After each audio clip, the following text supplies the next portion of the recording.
It's no secret that writing can be lonely work, but does it really have to be? Whether you're full-time, part-time, or just starting out, you'll get insights into the tricks, tips, and production habits of writers from every level of the biz. From best-selling authors to those launching their first novels, you're sure to be in the company of friends as we encourage great writers to divulge and share their secrets. This is the Great Writer Share podcast with your host, horror and sci-fi author, John Crinan. Hello everyone and welcome to episode 71 of Great Writers Share, the podcast where every week we grab an hour or so of time from some of the kindest and hardest working writers around to join us on the show and discuss their approach to the craft of writing, publishing and staying creative. It is Monday the 18th of January 2021 as I record this, so let's dive into my personal update. It's been a quiet month for me. I've been keeping my head down, trying to hit my daily word target of 500 words. It's been going well. I have a few short stories that need to be written this month for some submission deadlines. I also have some bigger projects that I'm working on. It's all a little bit chaotic just now as I figure out what the year looks like. Obviously, we're all recovering from 2020, and 2021 had a bit of a rocky start, but I remain optimistic. Ultimately, what it comes down to, though, for me, is always getting in the daily words. So, like I said, been hitting my daily targets, and as long as I stick to that, as long as every day I sit down, get my butt in the chair, and write my words, then generally I consider the day a win. I have a wall planner, and at the top of the wall planner it says, make something new today, even if it sucks. And as long as I make something new every single day, whether that's a piece of fiction or it can be recording a podcast, typically it's writing for me, then I get a big cross in the wall planner in that day's square, and I feel like the day is a win. So despite the fact that there's no real need to be up early at the moment, we're all still in lockdown in London, in the UK, I guess. And although there's no real need for me to be up very, very early, there's no commute to the day job or anything like that, I'm still getting up most mornings at 5 a.m. for 5 a.m. club. I'm getting in my morning words. I'm getting that cross in my wall planner and I'm riding that high for the rest of the day. And as long as I keep doing that for the rest of the year, then I think 2021, regardless of what's happening in the outside world, is going to be a good one for me. So not very glamorous, but putting in the work over here, quietly kicking ass and getting my words done. And hopefully in some future personal updates, I'll have something more exciting to talk about. But right now, let's just keep writing. Today's guest on the podcast is Laura Kendrick, and we talk about getting a master's degree in creative writing, fan fiction, and being authentically you. But before we get into that, I want to remind you about our Patreon community over at patreon.com/greatwritersshare. Where for as little as $1 a month, you can get involved in our behind-the-scenes group, benefiting from early ad-free access to episodes of the show. You can join our private Slack channel, ask upcoming guests any of your questions, and get to watch monthly Q&A videos with me and the other hosts. So if you like the idea of upping your author career and getting all of that good stuff, then one more time, that is patreon.com/greatwritershare. And now, without any further ado, let's dive into the interview with the one and only Laura Kendrick.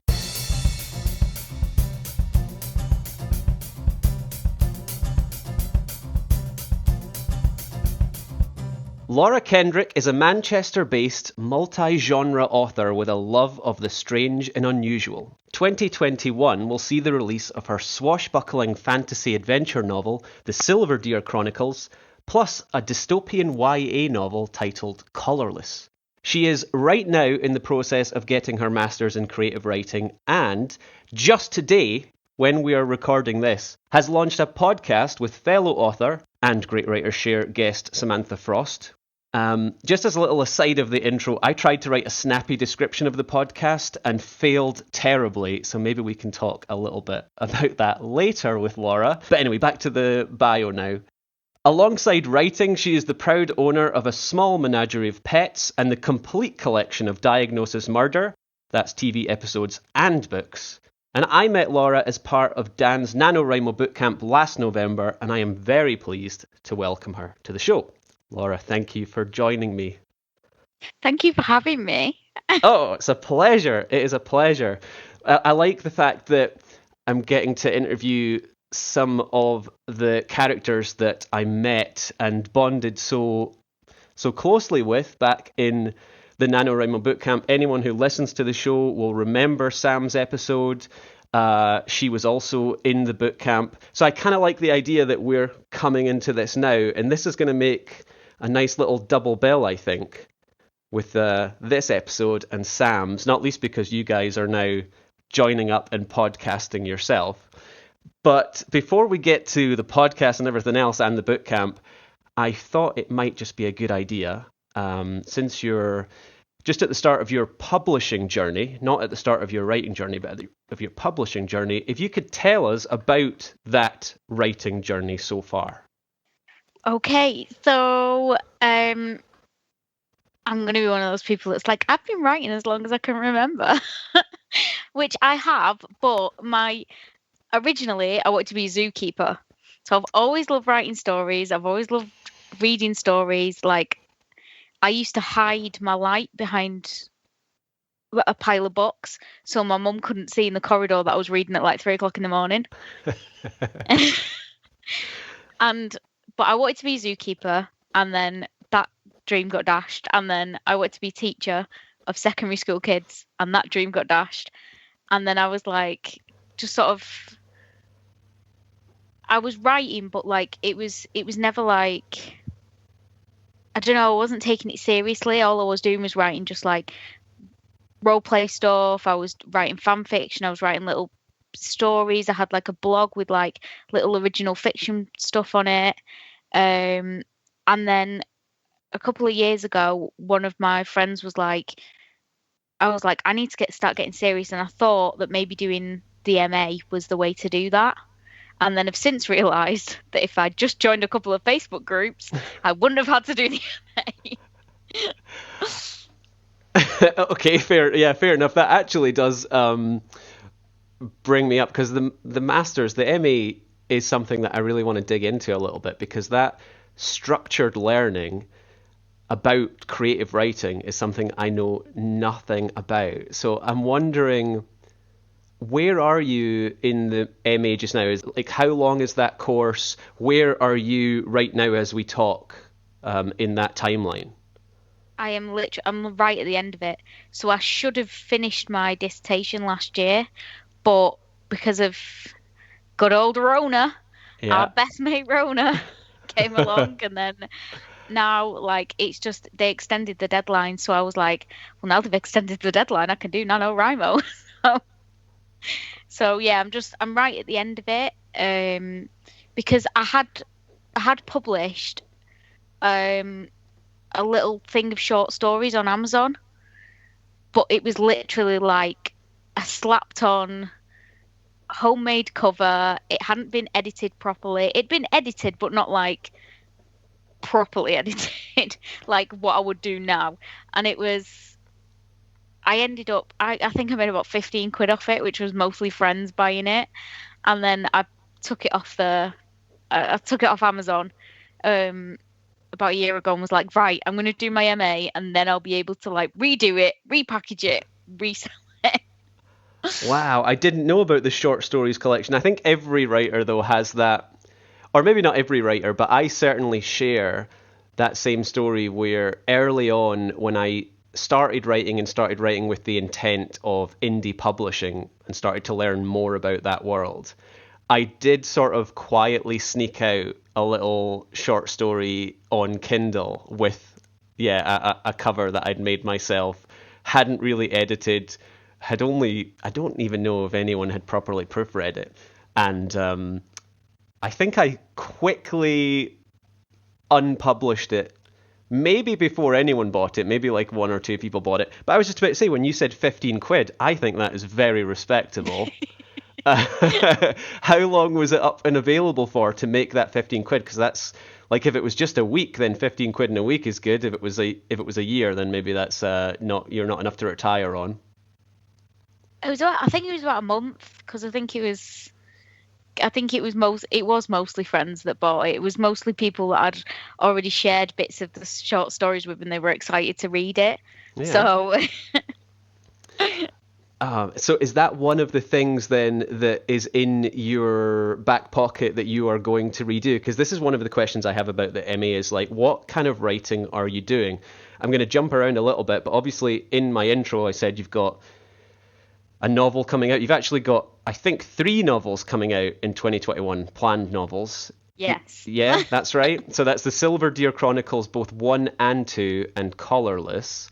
Are they books that you have been writing for a long period of time? Are they books that you've been writing in the MA, or are they books that you are writing on the side of doing the MA as well? So Silverdeer, I started about when I did my very first NaNoWriMo, so that was like 10 years ago. Might be a Oh, bit wow. longer than that actually. And it took me, though it's taken me like 10 years to finish it. And then the second one I just blasted out in Nano. But Collarless I specifically, because so the route that I'm doing on the MA, because you can have different routes, so you can do like travel writing, poetry, adult fiction, and you can do YA and children's fiction. And everybody said to me, you should do YA because you're good at YA. So I was like, I'll do YA. And originally I was going to have Silverdeer as YA, but when I've been writing it, I'm like, it's not supposed to be that. So my second year, I came up with Collarless specifically for the MA. So they're all sort of, the plan for them was all sort of there. Yeah, I gave you 3 options to answer that question with, and you answered with all 3. You've got one for each answer that, that I gave you. Okay, so that's interesting. So the MA then, is it a 2-year course? Is that how long it takes to complete an MA? I know you've got obviously the extension because of COVID, because the world's gone mad with COVID. But Yeah. would it normally be a 2-year process? So it's 2 year part time, it's 1 year full time. Got you. Okay. And I was doing it part time because I work 9 to 5. I have a real job. As do I. There's nothing wrong with that. Okay, so that's interesting then. So you went from Silverdeer 1, which was like a decade plus, and I absolutely had one of those books too. But I'm kind of not quietly, because I'm going to tell you out loud. I'm kind of impressed that you are still going to finish it off, because my decade novel kind of just petered out and got quietly pushed into a drawer. So that's impressive that you've seen that through to the end. But then you make the move from a decade-long writing project, and you write Collarless in no more than 2 years if you picked it up specifically for the route that you choose through the MA. So how was the writing of those two things different, and how was the approach to Collarless different? What did you learn from that 10-year process that allowed you to then finish something in a much shorter time frame? So when I first started Silverdeer, when I first did it for the very first Nano that I did, I'd only ever written stuff in my bedroom, in notebooks. I had like a notebook with like fan fiction in it, and I had like notebooks, like I've still got them, like loads of notebooks where I've started stories and then not finished them, and I'd just never shown them anyone. And then I think, oh God, I can't remember when it was. It might have been. Anyway. It was about 10 years ago, probably still roughly about that. I started putting fan fiction online, so I started getting actual critique on my writing, and then I started writing with other people in like cooperative So like there's a big role-playing community on Tumblr, and I used to be, when it was like in its heyday, I was part of that, and I was getting feedback all the time. I was being able to learn from other writers as well. So then, and also the thing with Silverdeer is like, it's like a oh my god, it's like a love letter to like Indiana Jones and the Mummy and things like that. So I think that's why it took me so long as well. Whereas Collarless it's a YA dystopian, and when I started writing it, I was really angry when I started writing it, and I think that's why it didn't take me as long, because it's quite political. Oh, So interesting. that's it. That kind of fed into it. I like the description that you use of Silverdeer, because like obviously in your bio, and I said you describe it as swashbuckling, which is just something I kind of feel is that immediately you've piqued my interest at that point. But then a love letter to Indiana Jones, I'm very interested. No, it's because when like a lot, I'm the same with a lot of stuff that I write. It's because when I grew up, I was watching something like Indiana Jones, and I was like, I really want to be Indiana Jones. And there was no girl version of Indiana Jones. It was just Indiana Jones or nothing. It was the Ghostbusters or nothing. It was James Bond, or like there wasn't many female characters doing those roles, or if they were doing those roles, they weren't doing them the same way that Indiana Jones did, because they had to be like slightly sexual in some way or something, like it's just a completely different thing. And that was my whole thing, was like, I want to write something where it's like a bit of a female Indiana Jones. Yeah, it makes it very interesting, and it's interesting how you said that you started writing fan fiction. Can I ask what the fan fiction was? What IP was the fan fiction centered around, if you don't mind me asking? No one's going to see how you responded to me asking that question, but you did visibly blush and hide your face. Okay, I'm not embarrassed because most of it's not out there anymore, so it's fine. I had Harry Potter fan fiction. I had Diagnosis Murder fan fiction. I had Gotham, Grimm. Oh my god, just everything that I've Once Upon a Time. It like there was loads of it. There was just loads of it. I love that. I never got into fan fiction. I didn't read it. I didn't have any communities online, and I'm sort of envious of someone who did, because it seems like such a perfect place to practice your craft in a pre-existing world. Is that what you found? Did that entice you, just to play with the building blocks that someone else had already set up? Yeah, because like world building is hard, like especially if you're building a world from scratch, or you're building like a lot of fantasy stuff. But when you when you write fan fiction, you get to play in somebody else's world. So I used to write a lot of fan fiction with original characters in it, because I wanted to play in somebody else's world and be able to create something in that world at the same time. And it was so much fun, because you've also got people who are then fans of the characters that you're writing about, who might have different takes on them, or they might absolutely love what you're doing. And then there's other people that are like die-hard fans, and they will tell you if you've got something wrong. They will absolutely tell you if you've got something wrong.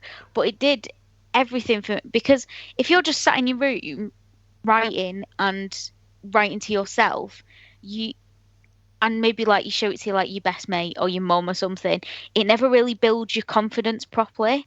And that's what being online did for me, because I remember getting absolutely crucified in some comments, and it took me a minute, and then once I stepped back, I was like, oh, do you know what, they are actually right.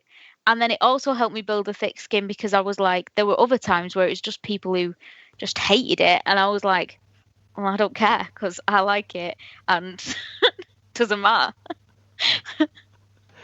Yeah, that's a good point as well. I didn't think about that. That finishing it is such an important thing to learn about writing. Just finishing what you start is so important. Getting it in front of people.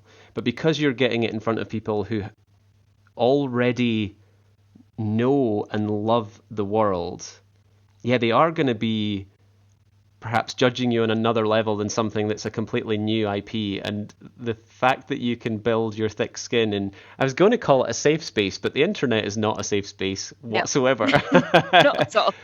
So what was it like when you got your first bit of criticism? How did you go from the obvious response to someone kind of tearing apart your work to what you said of developing, that sort of attitude, like, well, I like it, it doesn't matter? I think over time, I started to learn what was good critique and what was bad critique.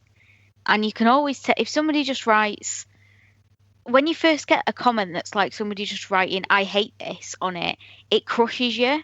But then after time, when you learn that there's a difference between somebody writing, I don't like this because it portrays this character this way. And there's a difference between that and somebody saying, I don't like this or hate this or just calling you names because of it. Because one is normally trying to be helpful and telling you why they don't particularly like it, which is helpful to other people who won't like reading that particular version of a character, or like that particular version of a world. And yeah, I just kind of sort of learnt the difference between the two. And then I sort of learnt to be like, you can't make everybody happy. I mean, I already knew, like, because I was always the weird kid. Like, I was always the weird kid. I used to run around the playground playing Jurassic Park. Like, I was the weird kid. And we would have been friends. Yeah. Yeah. And so I already knew that not everybody's going to like the stuff that you do. And I think, and then just that sort of mentality. And I also have this weird thing in my brain where I'm just like, I don't care. Like, on the one hand, I'm just like, I'm going to do me. And if you don't like it, then that's your problem, not mine.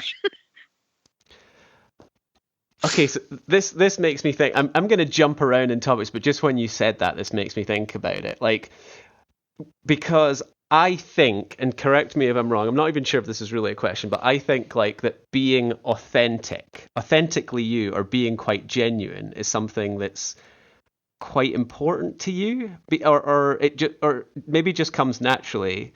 Because when we were in the boot camp, that's obviously where I first met you. You were very much kind of, I like to think that I'm quite authentic and genuine myself. You were just there, and you were just unapologetically you, and I loved it. And you quickly became one of the, just the big characters of the group. Sam was also one. There was a few others that I'm hoping that we'll get on this show at some point down the line, because it was such a great collection of people. Is that something that comes naturally to you, just that attitude of, this is me, take it or leave it? Or was it something that you had to work on during that time when you were putting out fan fiction, for example? I think it's a bit of both, and I think it's part of it is it comes naturally to me, and also part of it is because before fan fiction, I was the weird kid. So it was you either. I never felt comfortable trying to be something that I wasn't, like, especially in school and places like that. So I was just like, you know what? Everyone else is talking about Backstreet Boys, and I'm going to talk about James Bond. Like, it's, I'm going to talk about the Carry On films while everybody else talks about Britney Spears. Like, it was that kind of thing. And like growing up, like especially when I was a teenager, I was very much like, this is me, you take it or leave it. Like, I was like not known, but people knew me in college, and they didn't know my name. They just knew I was the girl that was always in fancy dress. That was it. Oh, but that's fantastic, though, right? That's such a great position to be in, I think. Or maybe I'm the weird kid Yeah, too. I'm not no, sure. that's it. They knew, they didn't know my name, but they knew I was the girl always in fancy dress. That was it. And then I think I did lose my way a bit with that, and then like I found it again after I really got into Drag Race, which is RuPaul's Drag Race, which is the drag queens, because that is very much like they are very much they are the weird kids. And I sort of found like a bit of a sort of fictional well, they're not fictional, but like that kind of that was my tribe sort of thing. And I was like, oh, okay, yeah, that's that's it. So I think it's a bit both. I think mostly it's just come naturally to me. Yeah, I think it's so important to develop that thick skin, and it's so important to be yourself, because the natural thing to do, especially when you're putting yourself out online or in a new group, is to try and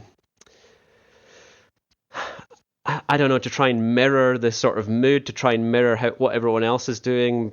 But ultimately, it's unsatisfying in the long run, I think. And you're going to be I found that I've been much happier when I just storm into a room or into a group and just be myself, and it doesn't really matter. And I saw that same quality in you.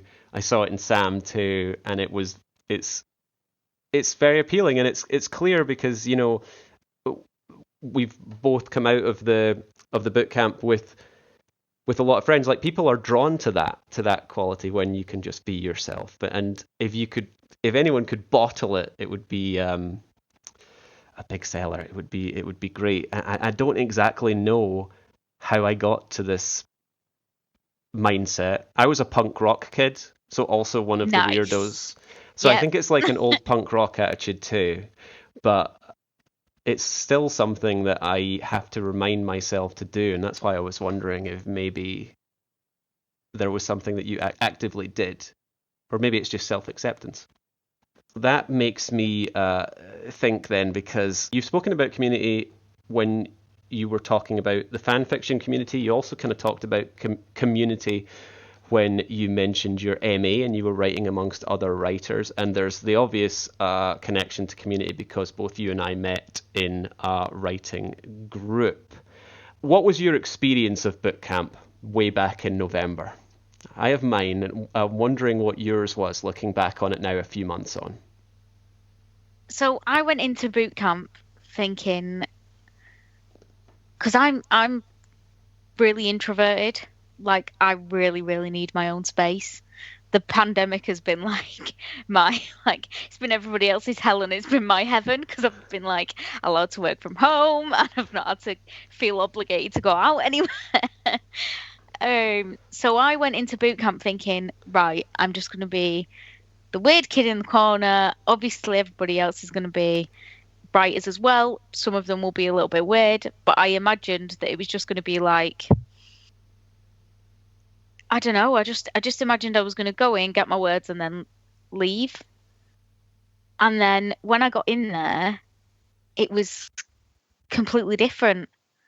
It took a bit of time, but then there was just all these people in there that I really wanted to get to know, and they were like you mentioned about Sam, and obviously like Sam is amazing, and she like the first time I saw a picture of her, I was like, she's my kind of gal, and I kind of wanted to get to know her, and then it just like the way we bounce off each other just sort of happened naturally, and then there was other people like there was you and there was Emma and there was a few others in there that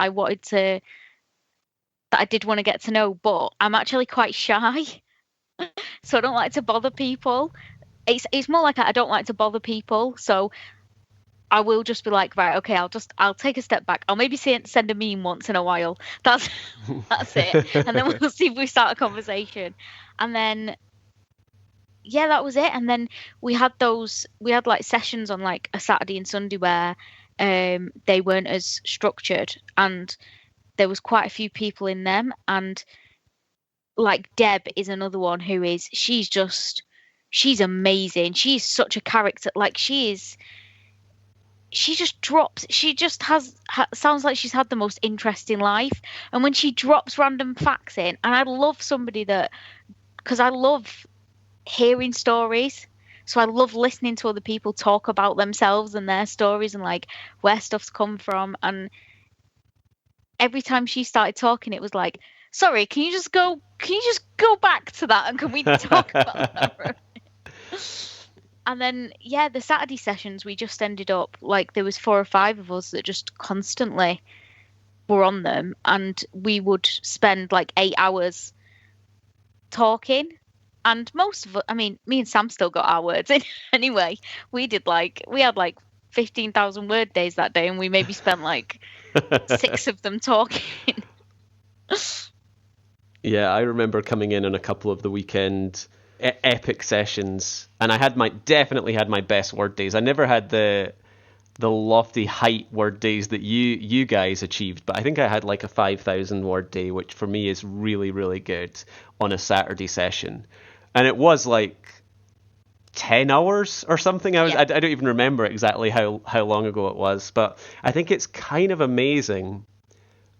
And I've spoken about this before on the episode with Sam, because we spoke a lot about the boot camp. And anyone who's listening to this thinking, what is this boot camp they're talking about? Definitely go back to episode 65. We kind of explain. Essentially, it was a NaNoWriMo writers group that the Great Writers Share host Dan set up, and around 16, 17 people joined that boot camp, and we all would get together a couple of times a week and do writing sprints.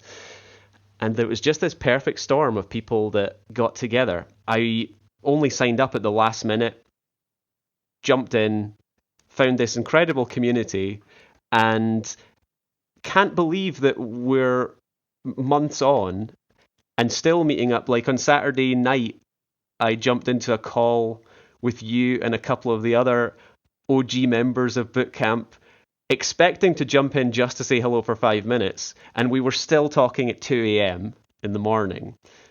I never expected that to come into my life because of NaNoWriMo Bootcamp November 2020. So it's just magic. It is. It was. It was. Because I like.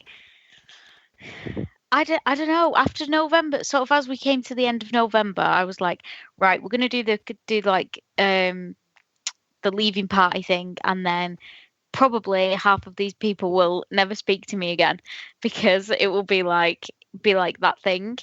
And just because sometimes that just happens in life. Like you meet a group of people, you have an amazing time with them for a month, and then half of them disappear. And then the fact that like I've still been able to keep talking to half of years is just,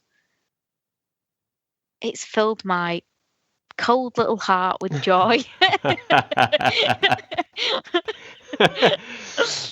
Both you and Sam have now been recorded and immortalized, getting a bit soft and a bit mushy, and saying how much you loved it. And both of you were kind of a little bit reluctant in saying it, but there you go. You heard it, folks. It's like it is a joy. It is a joy. Get me some shots and I'll get mushy. That's okay, so that's you looking back on it. Well, I guess we've kind of covered that, but I wonder, 2 months, 3 months on, what have you taken from what you learned, what happened in boot camp? How did it change your writing, and how is it still changing your writing now, if at all? I'm not sure. Right, okay, now I'm going to get mushy. Oh, here Get we go. your tissues ready. Excellent. This is what I was angling for. I'm not sure it changed my writing, apart from it sort of reaffirmed to me that I can write quickly and I can write a lot. So it kind of reaffirmed that to me, which I think I needed that. I needed to know that I could do it, and I needed to know that I could actually finish another book as well. But what it did more was it changed me as a person, like a little bit, because the past couple of years I'd become a little bit cynical about, because I mean, I don't like, how do you make friends as an adult? Like, what do you do? Like, you can't just go. It's not like in films where you can just go and sit in a pub on your own and then you suddenly meet someone. Like, that's not how it works. And like, when you're a kid, it's like, oh yeah, I like this. And like, when I used to be part of the role play community, that's like your common interest is because you're writing to characters, and you say, oh, I want to write with that person, and then eventually over time you start talking, and then you become friends with them. But I was like, because outside, apart from work, I was like, I don't understand how you're supposed to thingy. So for me, I was kind of getting a bit cynical, and I was like, I'll just stay in my little bubble for forever. It's fine. I don't, my days of making friends are long gone. And then along came you lot with along came you lot and the Flaming Sam, and and I was just like, it's because for a while I think I've had friends, and I put those in sort of apostrophes around that, sort of probably more acquaintances that have sort of taken more than they've give, kind of thing. And in this, I found people who give as much as they take, if that makes sense. Because there's I have very few friends, like very few friends. I probably can count my friends on the palm of my hand. Palm of my hand, on my fingers, whatever. I wasn't going to pick you up on that, but that's fine. And there's like, yeah, there's a few. There's a few people I talk to consistently who I do have that kind of exchange with, but I'd just given up hope of finding more people like that. And then you lot came along. And we're still here. And we're that's not it. going anywhere. That's the thing as well. That's the thing. I think that's the thing that surprised me more than anything, is that it's now January 2021 and people are still here. That's No, I think the making friends as an adult is a really interesting thing, because just to bring it back to writing, because I'm such a professional host of Great Writers Share, I think it does. I think there's parallels between like making friends and what might be considered, although I don't like the word networking as well. It's like upgraded networking, when you go out and you start to meet people, and then eventually those people that you meet are going to be friends. And I think it actually comes back to something we were talking about before, or this is definitely an aspect of it, which is the authenticity. So because you came in and were just yourself, unapologetically yourself, not hiding behind anything, not putting on a mask and trying to be someone else, and people were just drawn to you, and putting yourself out there, which is the action of signing up for something like a writing group like boot camp, or an MA like you're doing, or getting involved in Tumblr and doing fan fiction, is you kind of doing the work by putting yourself out there. And then while you're out there, if you are being yourself and you are doing the work, which you absolutely did with your high word counts and things like that, and just being you, your people are going to be drawn to you. And I think that's kind of the secret. I don't know, because I had the same problem. When about 8 years ago, I basically moved to the other side of the country, and I completely transplanted myself out of my friend group. And for a long time, I was just adrift. Like, I've never had to do this. Especially guys. Guys make friends out of necessity. I remember in college, my friend in college for the entire time I was there was literally the first guy that came in and sat in my row in the first lecture that I was in. It was like, okay, we're friends now. This is it. Perfect. Obviously, it grows. The friend group grows over time, but young guys, especially, they have this weird making friends through necessity thing, and I didn't know how to do it. And eventually, over a long period of time, I just had to learn, and I realized, oh yeah, you talking to myself, I had to do stuff and try and meet people, and so often it doesn't pan out because the magic's not there and the stars don't align in the way it did with our little group, and you can't really manufacture it. So there's a hefty dose of luck, a hefty dose of being genuine, being yourself, and who knows what else. Who knows? It's something that you can't buy, and you can't, like you said, you can't manufacture it either.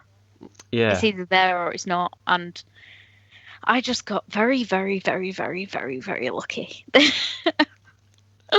I feel incredibly lucky too. There are people, a lot of the names that you've mentioned, I think that I will be friends with for a very, very long time, and I'm very glad to have met you all and to be speaking to you now. One of the names that we've mentioned a bunch of times, you've brought her up just there, is Sam.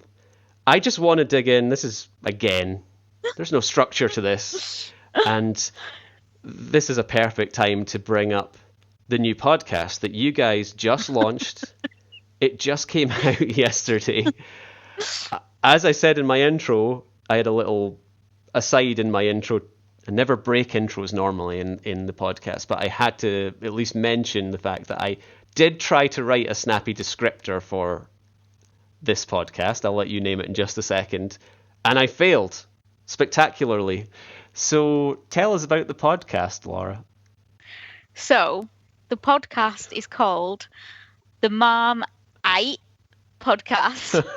No, sorry, the Mom Ite Queens Podcast. Yeah. Because me and Sam think that you either love us or you hate us.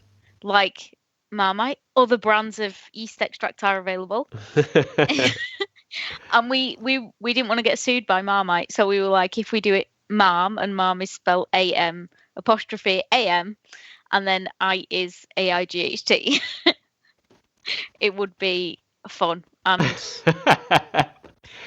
it is in the intro, we describe it as a car crashing into a dumpster fire, which is exactly what it is. I got a sneak peek. Obviously, it's out today, so I could have listened to it just with the regular release, but I was fortunate enough to get a sneak peek of it last night when you guys had finished the edit. And listeners maybe don't know this about me, but I also have another podcast called A Nice Chianti, which I have previously described as chaos. But I now know that I did not know what chaos was. Because I'm just going to call it the Marmite podcast, the Marmite Queens for just now, because it's easier for my Scottish accent to say. It's quite spectacular in all the ways that I expected it to be, because I know you guys. I know why. I just, having been around you on some of the less structured boot camp calls, it's just that bottled and contained for all the world to download to their podcast app of choice. Yeah, it's really something special that you have. How would you describe,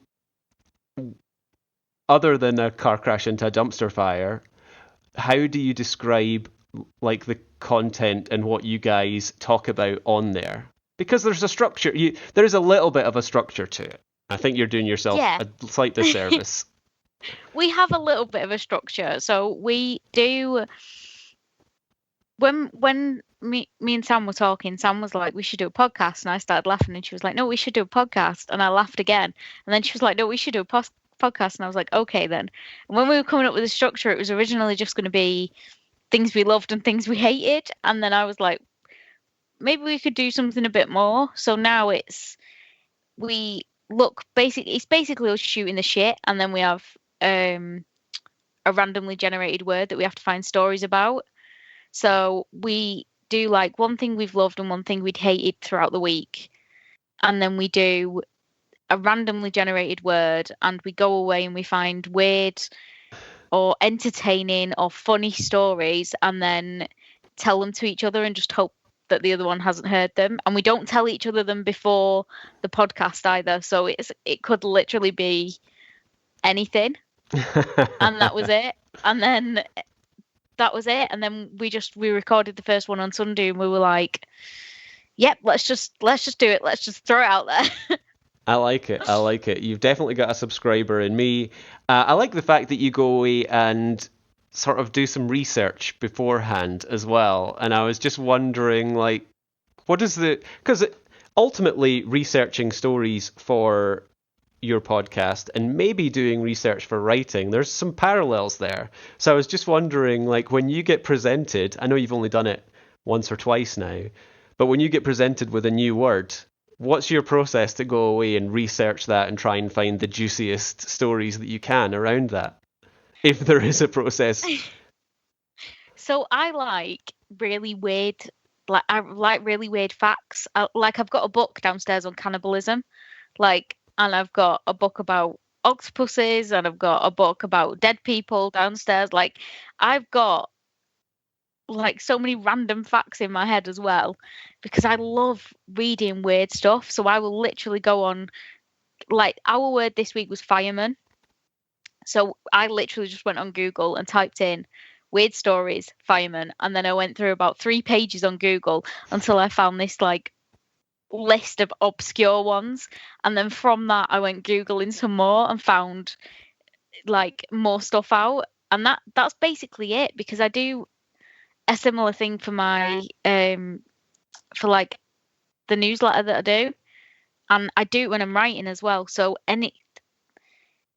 Silverdeer is full of like fantasy creatures that are, most of them are based on obscure mythology, because I love finding out just weird stuff. I just like weird stuff. I totally get it. I'm right there with you. I think I'm like if Tim Burton and the Carry On films like meshed together and then Mighty Boosh sort of got in on it. Like, oh, that is such a perfect description, and you've got to put that on one of your book covers at some point. Tim Burton did Carry On films. Yeah, perfect. Via the Mighty Boosh. We have a couple of. I've just realised that the last 45 minutes have flown by. We have a few Patreon questions for you. Oh, no. Yeah, you are one of the members of our little Patreon behind the scenes, so these had to be DM'd to me so that you wouldn't see them and be able to prepare. I actually think everyone's been very kind, because you are famously in the group the kind of queen of really, really out there questions. Listeners may not be aware, but we, when I say we, I mean me and the other hosts, have a monthly show that goes out just to our patrons, and we ask for questions. It's just a Q&A show, very unstructured. It always descends into some form of chaos, and I'm always very excited to see what your questions are, Laura, because you never disappoint. So when I asked for the other patrons if they had any for you, I was expecting them to be a bit more out there, but, we'll see how you get on with these. So Dan Wilcox asks, you might, he's kept this pretty straight down the line. This is very professional. What's the biggest obstacle standing between you and your writing dreams? Myself. I can admit that. I think that's how he's put it. No, yeah, it is myself. It's 1,000% myself. And why is that? Because I am batshit insane, and you're too busy researching weird things on Google. This is the problem. I'm too busy looking at how to bury a body. This is Dan. Dan Wilcox also asks, what's your worst writing habit? Oh, I'm Dan, actually you've not stumped her. sure. Probably getting distracted. Probably because I will, if I write a sentence and then I'm like, and then 3 hours later it's I've not written anymore and I've researched and gone down a a Wikipedia hole of like ridiculousness. But I think there's probably, I have a habit of starting handwriting stuff and then swapping to writing on the keyboard and then swapping back to handwriting. It's like a procrastination thing, I think. That's right. I can't believe I forgot about that. I remember sitting in a boot camp with you, and you were sitting with your notepad, and we were all sitting at our keyboards typing away, and you were writing in longhand. Is that something that you really put down to procrastination? Because I thought when I saw that, and I didn't say it at the time because I think we were just jumping into another sprint. I was like, "Whoa, there's a pro writer there." If you're writing, like, you're doing your 1,600 odd words for NaNoWriMo, if you're doing them handwritten, that seems impressive to me. Why was it that you were doing that? Is that something you've always done? Yeah, I feel more comfortable handwriting, mostly handwriting the first draft, and then the only reason I had to stop during Nano is because my arm was just hurting too much, and I think it was just the desk that I was writing on and the fact I'd written like the first Silverdeer novel up in like 2 weeks, all handwritten. But I find it helps with drafting because if I do the first draft roughly in the book, then I've got to type it up, and it's like as I'm going through while I'm typing it up, I'm sort of getting down because it's just in a different format, so I'm sort of clocking what's not right, like what needs changing, adapting, like all that kind of stuff. But it is also definitely a procrastination tool because I will start writing something in a notebook and then I will go, oh no, I better type it instead. And then a couple of days later I will be like, oh no, I better write it instead. Yeah, I kind of know what you mean. When you give yourself maybe too many options, Yeah. then it just gives you opportunities to swap and switch over and not finish things. Yeah, okay, good point. Sam, your co-host, asks, where do you get your inspiration from, especially as you are a multi-genre author? Movies. It's not even a movies and TV. And that's it, because the reason I wanted to write is because I wanted to write movies, but like as a book. Like I want to get that feeling that I get from the movies in a book. I'm totally with you on that. Yeah, I'm exactly the same.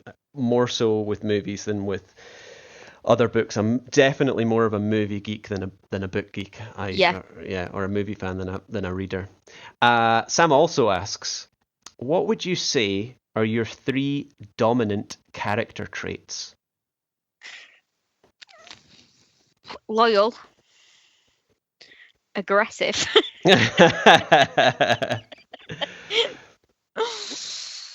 and I don't weird. I don't know. Strange. Is that a character trait?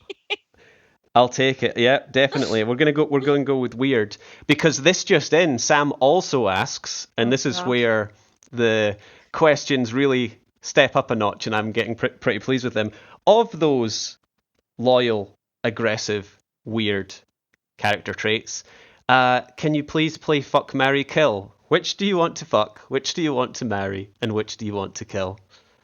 And that is from Sam. What did I say again? Brave? You said loyal, aggressive, and weird. Well, I mean... And while Laura is thinking, I will apologise to the listeners for the naughty words, but the game Fuck, Marry, Kill is something that comes up quite often in the behind the scenes group, and it's a game that Laura has requested the hosts play with one another, which we are absolutely never going to do that. And it seems to be something that we can't escape. So now it's being thrown back at you. Okay, I have my answer. Go for it. Right. Well, we're going to bump off the loyal one because, I mean, they're going to be boring. So, I mean, probably fuck the aggressive one because, you know, that's going to probably be kind of hot. And then... That means we're marrying weird. Or you're marrying. I've got nothing to do with it. Is this like if it's a clone of yourself as well? Yeah. So then marry weird. Imagine the wedding. I think those are pretty perfect answers. Excellent. Before we go into the quick fire round, we have one question. I'm sure you know it. We ask it to everyone, to all of our guests. Why do you write?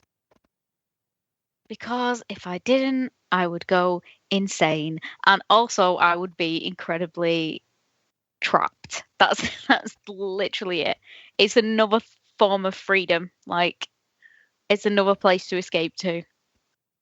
Perfect answer. All right, we've got our quick fire round. I know you've heard these before, so you know the rules. You can pass if you need to, but I don't think you will need to. I think you'll be okay. Are you ready for the quick fire questions? I am ready. Okay. Question 1. Marmite, love or hate it? Love. Question 2. We are at the bar and you are ordering shots, but they've just sold their last black Sambuca and they're all out. So what are we drinking? Normal Sambuca. Fair enough. Number 3. Rory McCann or Alan Rickman? Oh, how dare you!